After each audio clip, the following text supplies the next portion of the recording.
Well, I think the first point that's really important for us to keep in focus is whether we're talking about Tunisia, whether we're talking about what's happening in Egypt right now, literally today on the streets, is it's first and foremost a result of the courage of the activism who are challenging the repressive governments.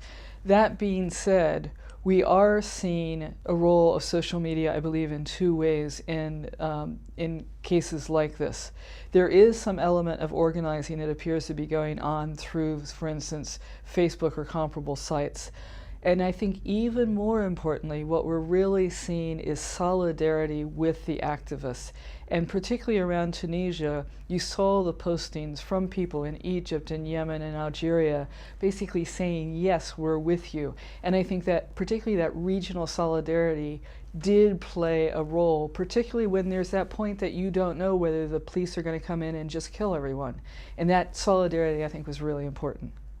Can it be overstated sometimes? Because I think in Tunisia, I think there's some suggestion that it played a role, but there were other times in which there were plenty of people who were involved in the protests without being informed through social media.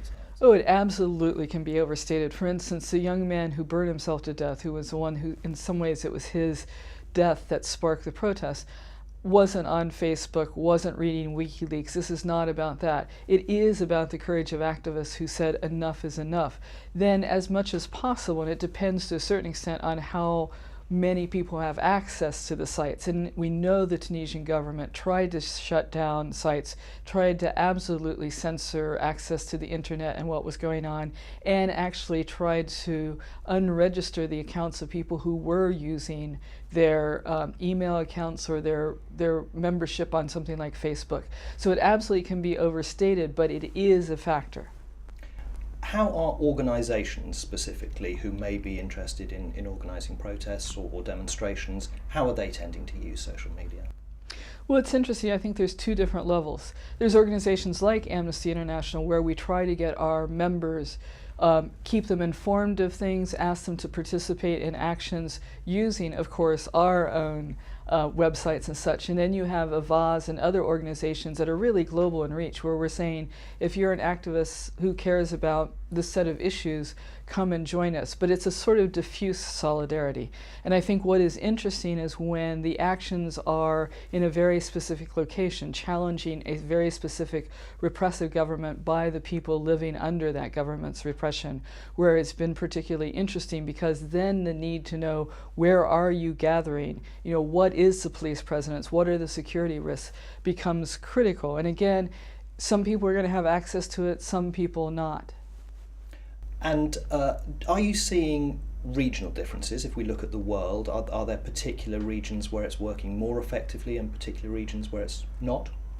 Well, again, going back to the Middle East, North Africa region, in some ways what's fascinating is it is a region where there's a fairly high rate of access to internet, and it's a region where there are so many governments who actually are trying to control the internet. And yet that is the region where this has really surfaced about it being a tool to challenge government repression and for organizations. So it's an interesting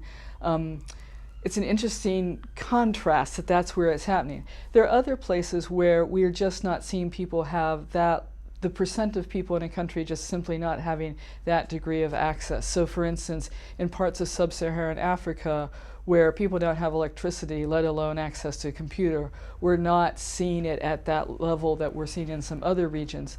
China is probably the most interesting place. China probably now has more internet users than any other country in the world, and it's growing exponentially. And of course, we know the censors in China absolutely are trying to control both what's posted through the internet and on different sites and any organizing that goes there. So it's going to be another really fascinating place to continue to monitor what's going on.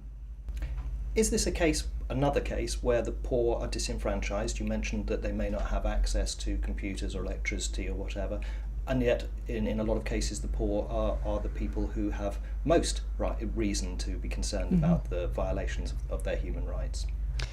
Well, that's an interesting question, because while the percent of people in some of the poorer countries who have access to the internet is low relative to a place like European countries where it's almost 100%, they're using the technologies that they can access. So the use of text messaging on cell phones, for instance, in Africa has been a very effective organizing tool. In fact, again, Amnesty International did work with this in our work in Kibera, the slum or informal settlement around Nairobi. So they're using the technology that they do have access to, and of course mobile technology doesn't require a huge infrastructure or a lot of money to work. And in fact, you have one of the interesting things is women who are buying mobile phones and then leasing it out to people who need it to make calls as sort of a micro enterprise technology.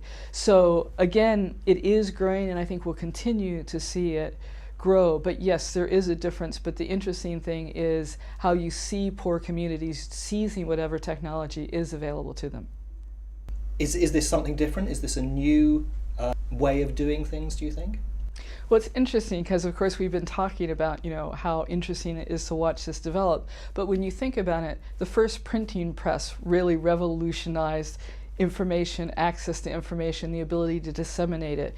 And of course, when you go back to the fall of the wall back in 1989, many people attributed fax machines and the ability of people to send faxes, and both in solidarity and to challenge the government, as an element there. And even when you think about Amnesty International's roots, Amnesty International started in 1961, where you started having global mail service everywhere. So the idea that you could flood a dictator's office with letters from Amnesty International members from all over the world, that had to happen at a time when it actually could happen.